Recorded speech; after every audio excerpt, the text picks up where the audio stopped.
accès à une FIV, ils doivent perdre du poids. Alors, si on a des assurances privées, ils vont avoir leur FIV beaucoup plus rapidement qu'un patient, par exemple, qui est sous RAMQ. Donc, clairement que, effectivement, c'est un problème. Et parfois, même la femme qui a des assurances privées, parfois va tomber enceinte parce qu'elle a perdu beaucoup de poids. Le problème est réglé, elle n'aura même pas besoin de traitement de fertilité.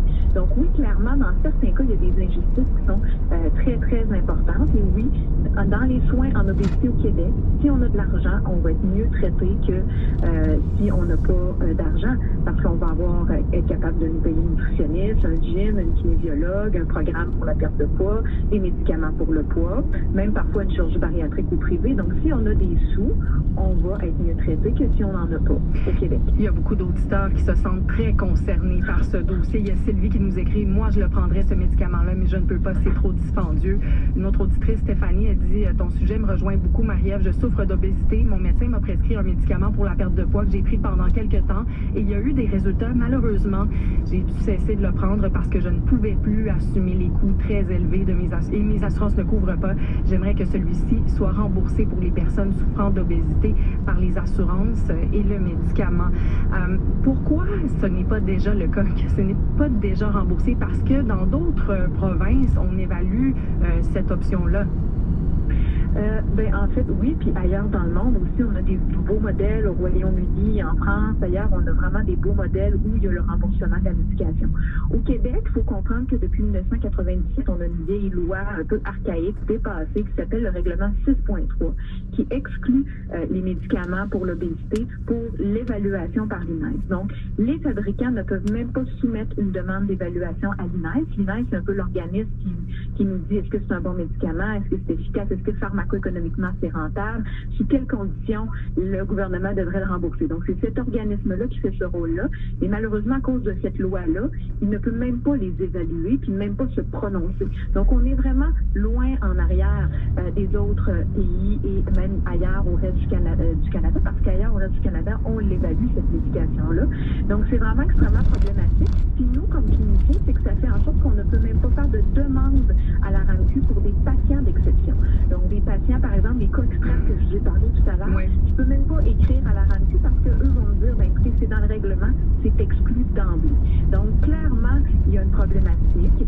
Le ministère est très au courant. On a eu plusieurs rencontres, mais il faut avoir une volonté politique pour faire changer les choses. Et actuellement, ils ont peur des débordements, ils ont peur beaucoup. Et moi, je pense que si on le fait de façon intelligente, avec modification des habitudes de vie, avec des programmes établis, des prescripteurs autorisés s'il le faut, des critères très serrés, on est capable de faire aussi bien qu'ailleurs dans le monde, puis être capable de servir notre population au Québec. Oui, parce que l'impression que j'ai, c'est qu'il y a une forme de peur derrière l'idée de les rembourser, c'est-à-dire, là, tout le monde va se garrocher là-dessus, puis on va payer pour n'importe qui. Mais vous, ce que vous dites, c'est que si on le fait, puis qu'on va de l'avant, il va y avoir des paramètres précis là, pour les prescrire avec remboursement. Clairement, il va falloir, puis ailleurs dans le monde, c'est la même chose. Si on prend l'exemple du Royaume-Uni, ça prend des patients avec de l'obésité sévère, avec certains problèmes de santé associés, et ils doivent être référés dans des centres d'expertise en médecine bariatrique. Et ces centres d'expertise en médecine bariatrique-là ont le droit de prescrire la médication et d'effectuer le suivi des patients. Et dans plusieurs juridictions où ça a été disponible, c'est ouvert dans le monde, c'est comme ça que ça fonctionne, parce qu'on comprend qu'au niveau du volume, c'est 30% de la population qui a une obésité.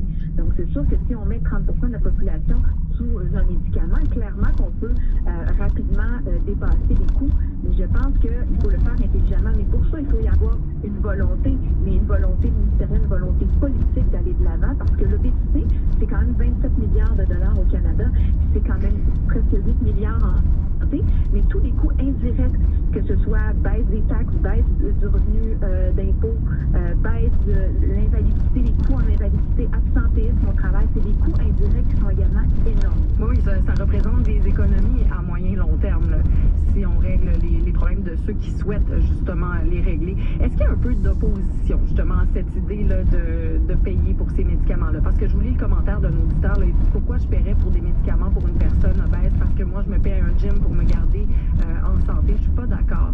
Ça, c'est le genre de commentaire qu'on entend souvent, qui divise concernant cette question-là. Il y aussi un peu de jugement. Là. Ben, en fait, la problématique, c'est ça, c'est qu'il y a beaucoup de préjugés et de stigmatisation liés à l'obésité.